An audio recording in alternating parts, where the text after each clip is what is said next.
Good morning, my dear students. So we completed 3 chapters till now. We have completed 3 chapters. All of you know. First one was two from Hornbill and 1 chapter of snapshot. Now let's see the second main chapter of Hornbill. That is, we are not afraid to die if we can all be together. So in this chapter, the narrator is telling about his experience in seafair. He went around अपने wife को और बच्चों को लेकर पूरा समुद्र सफर किया और उस समय उनको होने वाला एक एक्सीडेंट के पास कैसे वो बच गया उस एक्सीडेंट से, के बारे में है ये narration. Okay, you can see you will find little bit difficulty in understanding, not understanding maybe in certain lines and certain dates. So we will move on very slowly with the chapter. The same thing I want to tell you, if you have any problem, if you are facing any problem in any line or any words or anything, you are very free to ask me. Okay, now let's see. So this started in 1976. So in 1976 he decided to start his journey. Let's see what happened. In July 1976, my wife Mary. So you can first of all you see who all were there in the voyage. My wife Mary, son Jonathan, वो उनको बाद में वो जो बोलते हैं, 6 years old, daughter Hussein 7. So wife Mary, 6 साल के जोनाथन बेटा, 7 साल के हुसैन बेटी. ये है उनका family members. Okay, and I set sail from Plymouth England. तो इंग्लैंड से स्टार्ट किया अपना जर्नी. तो फैमिली मेंबर्स देखो, इंक्लूडिंग द ऑथर 4 लोग हैं, मैरी, जोनाथन, हुसैन और मैं, हम 4 लोग. To duplicate the round the world voyage. तो डुप्लीकेट मतलब जिन्होंने पहले किया उसको दोबारा करना. डुप्लीकेट करना उसको पहले जो कैप्टन जेम्स कुक ने पहले जो सफर किया था उसका उसी सफर वापस करना, उसको कहते हैं duplicate. To duplicate the round the world voyage made 200 years back. 200 साल पहले, यानी 1976 के 200 साल पहले कैप्टन जेम्स कुक ने जो सफर किया था उसको वापस उसी सफर को वापस उसी तरह एक और बार सफर करना. तो इसके लिए हमने क्या किया, for the longest time Mary and I, Mary और मैं, ए 37-year-old बिजनेसमैन. तो मेरा काम क्या, मैं बिजनेसमैन हूँ. Had dreamed of sailing in the wake. Wake मतलब द पानी का जो ट्रैक होता है, ऑफ द फेमस एक्सप्लोरर. जो famous explorer captain James Cook ने जो रास्ता गया था उस रास्ते को, वेक मतलब वो ट्रैक ऑफ वाटर, वाटर का वो रास्ता. तो जो रास्ता the famous explorer captain James Cook ने गया था उसको वापस एक और बार करने के लिए, वापस मतलब उसको उस सफर करने के लिए जो रास्ते पे कैप्टन जेम्स कुक किया था उसको हम भी करना चाहते हैं. इसके लिए हमने क्या किया, and for the past 16 years, कितना 16 years हम इसके लिए ट्रेनिंग करते आ रहे हैं. We had spend all our leisure time honing और seafaring skills in British waves. तो पिछले 16 years तक हमें इस समुद्र में से किस तरह का ट्रेनिंग लेना है, किस तरह का डेंजर्स आ सकते हैं. तो हॉर्निंग और सीफेयरिंग स्किल्स मतलब the efforts of the author and his wife to perfect और शार्पन देयर सीफेयरिंग स्किल्स. अपना सीफेयरिंग स्किल को परफेक्ट करने के लिए, उसको और मजबूत करने के लिए, इसको और परफेक्ट करने के लिए हमने जो कुछ चीजें किया है. They advance towards making themselves fit to travel on the sea. और इस सी में ट्रैवल करना इतना आसान काम नहीं है, इसको फिट करना, इसको परफेक्ट करना, उसको कहते हैं हॉर्निंग अवर सीफेयरिंग स्किल्स. तो पिछले 16 साल तक हम यही करते आया. ठीक है,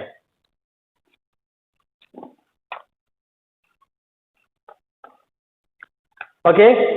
सो इसके लिए देखो, सी में सफर करना तो we need a vessel, we need a boat, we need a ship. तो आवर बोट वेव वॉकर. तो वेव वॉकर को देखो, वेव वॉकर नाम है हमारा बोट का. A 23 metre 30 ton wooden hulled beauty. तो 23 मीटर लंबाई था और 30 टन था उसका वजन. वुड से बना हुआ wooden hulled beauty. Wooden hulled मतलब मेन बॉडी वुड से बना हुआ, क्योंकि फ्लोट करना है. शी बोट वुड से बनाया गया है। तो 23 मीटर लंबाई है और 30 टन उसका वजन। Had been professionally build, professionally मतलब एक अच्छी तरह प्रोफेशनली शिप में मतलब समुद्र में सफर करने के लिए बहुत अच्छी तरह बिल्ट है। And we had spent month fitting it out and testing it on the roughest weather we could find, और बहुत महीने तक हमने समुद्र में इसको यूज किया है, टेस्ट किया है, सबसे रफेस्ट वेदर में भी इसको टेस्ट किया, ताकि इतना ये सफर हमारा पूरा सफर में वो हमारे साथ दे। तो हमने क्या किया, एक बहुत शानदार एक बोट बनाया जिसका नाम है वेव वॉकर, जो 23 मीटर लंबा लॉन्ग है और 30 टन वेट है उसका, और इस बोट को हमने बहुत बार रफेस्ट वेदर में टेस्ट किया है ताकि हमारा सफर अच्छी तरह चले। That is the thing they did, practice जो किया उन्होंने। तो और इस तरह से हमारा जर्नी स्टार्ट करने वाला है। And our first leg of our planned 3 year, तो 3 साल का इस सफर का शुरुआत, फर्स्ट लेग मतलब first part of our planned 3 year 1,05,000 kilometre journey. तो टोटल 3 साल का और 105,000 किलोमीटर सफर का पहला चरण हम अच्छी तरह बीत किया। प्लेजेंटली मतलब पास, प्लेजेंटली मतलब बहुत अच्छी तरह, बहुत ज्यादा डेंजर कुछ नहीं था। As he sailed down the west coast of Africa to Cape Town, तो पहला चरण में हम सफर करके इंग्लैंड से केप टाउन तक बहुत अच्छा वेदर में पहुंच गया, no danger at all. Okay, बहुत अच्छी तरह पहुंच गया। देयर बिफोर हेडिंग ईस्ट, और उधर से ईस्ट तरफ जाने से पहले हमने कुछ काम किया। क्या किया, we took on 2 crew man, हमने 2 लोगों को उसमें ले लिया। कौन कौन है, American Larry Vigil and Swiss Herb Seigler. तो 2 लोगों को हमने उधर से हायर किया। कौन कौन है, अमेरिका का लैरी विजिल एंड स्विस का हर्ब सेगलर। इन 2 लोगों को हमने हमारे साथ उस सफर के लिए लेके गया। To help us tackle one of the world's roughest seas, और इस रफेस्ट सीज को टैकल करने के लिए हमने केप टाउन से 2 लोगों को लिया उधर से। कौन कौन है, अमेरिका के लैरी विजिल एंड स्विट्जरलैंड का हर्ब सेगलर। सदर्न इंडियन ओशन को टैकल करना है। सदर्न इंडियन ओशन बहुत ही डेंजरस हो सकता है, उधर से सफर करना है, तो हम चारों से नहीं होगा, हमने 2 और लोगों को हायर किया, ले लिया अपने हाथ, दैट इज अमेरिका का लैरी विजिल एंड स्विस का हर्ब सेगलर। तो before moving forward, let me give you 2 questions, note करो क्वेश्चंस। फर्स्ट क्वेश्चन है, डिस्क्राइब वेव वॉकर। आप लोग को अभी पता लग गया होगा वेव वॉकर क्या है। Describe wave walker. Over, describe wave walker. Second question is, who was the narrator. Narrator कौन है, and what adventurous task did he take on? Who was the narrator and what adventurous task did he take on? एक और question लिख लो। Second question एक बार repeat करता हूं मैं। Who was the narrator? What adventurous task did he take on? Here comes the third question. What preparations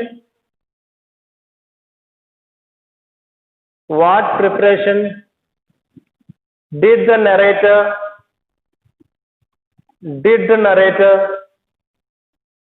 make for the long journey? What preparations did the narrator make for the long journey? Journey के लिए narrator ने क्या preparation किया है। You can mention about the boat and about कितना साल तक उन्होंने प्रैक्टिस किया, ये सब लिख सकते हैं। Let's move forward. Everything was fine till they reach Cape Town. तो केप टाउन से इंडियन ओशन की तरफ जा रहे हैं वो लोग नेक्स्ट सफर। On our second day out of Cape Town, तो केप टाउन से लोगों ने जर्नी स्टार्ट किया। Second day everything was fine. We began to encounter strong gales, तो अगले दिन से एक्सट्रीमली स्ट्रॉन्ग विंड चलने लग गया। गेल मतलब strong wind. For the next few weeks, अगले कुछ हफ्ते तक दे ब्लू कंटिन्यूसली ब्लो करने लग गया विंड। तो wind was blowing strongly and was known as gale. ठीक है, गेल आने लग गया और वीक तक कंटिन्यूसली बहने लग गया। But the gales did not worry me, ये जो हवा है वो मेरे लिए ज्यादा टेंशन नहीं था। क्या टेंशन था देखो, but the size of the waves was alarming. जो वेव्स आ रहा था, लहरें आ रहे थे, बहुत बड़े बड़े लहर। जो लोग समुद्र तट पे गया होगा, आप लोग देखा होगा वेव्स क्या होता है। तो जो वेव्स आ रहा था वो मुझे वरी कर रहा था। जो हवा मुझे वरी नहीं हो रहा था, हवा से मुझे कोई वरी नहीं था। Only thing that worried was the waves. Okay, big big big gigantic waves आ रहे थे and the size of the wave at least 15 meters बड़ा बड़ा वेव्स आ रहे थे। और ये मुझे थोड़ा टेंशन वाली बात थी। एस आई एस और मेन मास मालूम आपको, ये शिप, आप लोग ऑलरेडी शिप देखा होगा, boat. Let me make a small boat हुई है। इस बोट में इस तरह के लकड़ी होगा। ओके, इस पोल को कहते हैं मास। इस पोल को, this pole is known as main mast. और इस मास का से भी ऊपर से आ रहा था वो लहरें। Clear? And so it was very alarming for me, the waves, the size of the waves, it was very much alarming.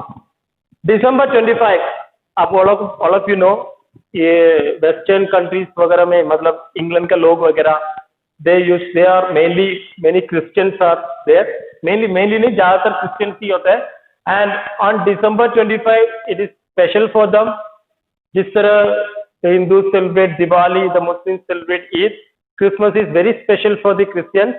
So on December 25 found us 3000 kilometre east of Cape Town. तो 25 दिसंबर तक हम 3000 kilometre cap Town से जा चुके थे।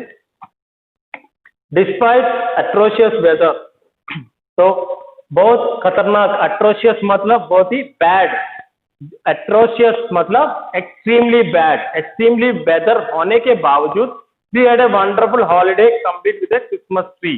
तो हमने Christmas मनाया, क्रिसमस ट्री वगैरह सजाया और क्रिसमस मनाया बहुत अच्छी तरह। New Year days was so improvement in the weather, और क्रिसमस मनाया और New Year's day so no improvement in the weather. Even उसका आपको मालूम, क्रिसमस का ठीक एक हफ्ते बाद न्यू ईयर आता है। न्यू ईयर में भी वेदर में कोई चेंज नहीं था। But we reason that, but हमें लगा, हम अनुमान लगाया कि, रीजन मतलब हमने एक्सपेक्ट किया कि इट हैड टू चेंज सून। ये जो एट्रोशियस वेदर है, बैड वेदर है, वो चेंज हो, ऐसा हमने एक्सपेक्ट किया, हमने विश्वास किया, बिलीव किया, ट्रस्ट किया। सही है, चेंज हुआ, but it became worse and it did change. वो चेंज हुआ वेदर, और खराब हो गया वेदर। और खराब होने से क्या होगा देखते हैं। न्यू ईयर में और चेंज हो गया। अ डॉन ऑन डेट जनवरी 2 का सुबह, द वेव्स वर जाइगेंटिक, बहुत बड़ा लहरें आने लग गया, बहुत बड़ा जाइगेंटिक वेव्स आने लग गया। We were sailing with only a small storm jib. देखो मैंने ऑलरेडी बता दिया, ये मेन इसमें कपड़ा बांध के उसके हिसाब से शिप बोट जाते हैं। बट जब हवा ज्यादा आता तो इस मेन मास को हटा के छोटा वाला जिप लेते हैं, छोटा वाला इस कपड़े को कहते हैं जिप। इसको यूज करते ताकि हम शिप या बोट स्मूथली जा सकें। तो स्मॉल स्टॉर्म जीप बोलते हैं इसको। स्टॉर्म जीप क्योंकि आंधी के टाइम पे यूज करने वाला छोटा कपड़े को बोलते हैं small storm jeep. Storm jeep को यूज किया and were still making 8 not.